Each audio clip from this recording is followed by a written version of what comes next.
And fire crews are already working tirelessly and preparing for more dangerous winds. That's right. KCAL News reporter Laurie Perez live in Altadena tonight with a look at how crews are gearing up for another windstorm. Laurie? Yeah, there's a lot going on in Altadena tonight. We are on the corner of Lake Avenue and Woodbury Road. Behind me, you can see that there are National Guard crews who are keeping anyone except first responders, utility crews, and media out because of safety concerns from the damage already, but also because of the risk of more high winds or even new fires tonight. In fact, as we're speaking, another fire truck now heading up Lake Avenue. So to prepare for what might be coming, crews spent most of the day going through the neighborhoods north of here that have already been ravaged, trying to extinguish any lingering hot spots so that increasing winds are not able to pick up any burning embers and carry them to start new fires.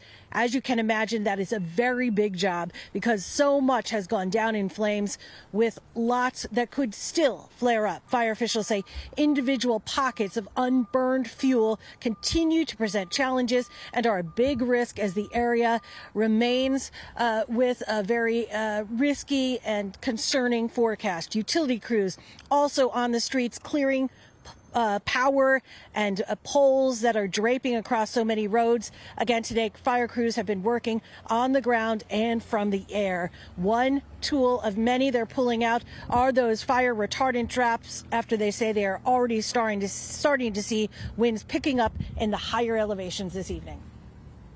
Yeah, so there's a little portion up in the north, I think it's northeastern portion, that's kind of out there in the what would be the forest wildland area that there was some concern about. So there's a lot of crews out there today with the favorable weather, just trying to strengthen some of those lines to keep it in check.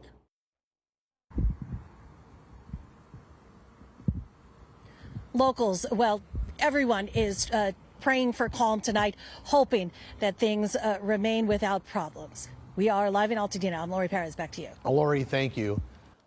Well, with the red flag conditions returning, firefighters are carefully planning out their strategy. CBS News New York reporter Christina is live in Pacific Palisades tonight with a look at what fire crews are focusing on right now. Christina?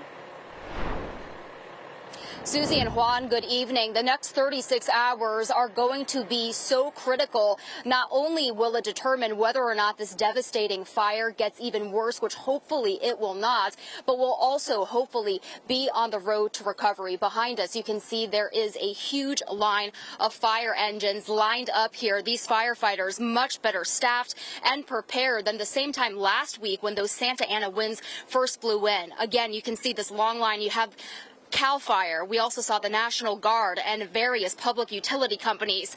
A total of 5,123 personnel have been brought in to fight the Palisades fire, and over the last few days, they have successfully slowed its growth and increased containment to up to 14%. At a media briefing this afternoon, fire officials say their priorities have been extinguishing flare-ups around buildings, responding to hotspots, and building those all-important contingency lines. So far, they've accomplished all those tasks, and those flare-ups have remained within their lines. Now, seeing this is a huge relief for families in evacuation zones who once again returned to security checkpoints today, worried the danger the high winds might bring. The firefighter presence is also a comfort to those who lost everything, hoping that no one else has to experience their pain. They were told only when the red flag warning is over might there be a chance to return back and get the closure they so desperately need. And he said, Mom, in order for me to process this, I have to come home. I have to walk the street with you. And I said, well, we can't get in right now. We did know some people that got in earlier.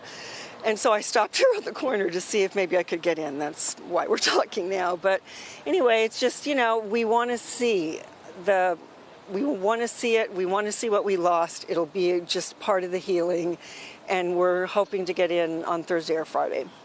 When the winds are finally gone. When the winds are gone, we're hoping it doesn't come back. There's really nothing left to burn in the Palisades except this one area, and I really hope it doesn't. So I'm just praying that the winds change and Mother Nature is finally on our side. And so again, the next biggest test for firefighters, law enforcement officers, and everybody involved in the Palisades firefight begins tonight and goes all the way until Wednesday afternoon when those red flag warnings will finally subside. For now, reporting live from PCH, Christina Fan for KCAL News.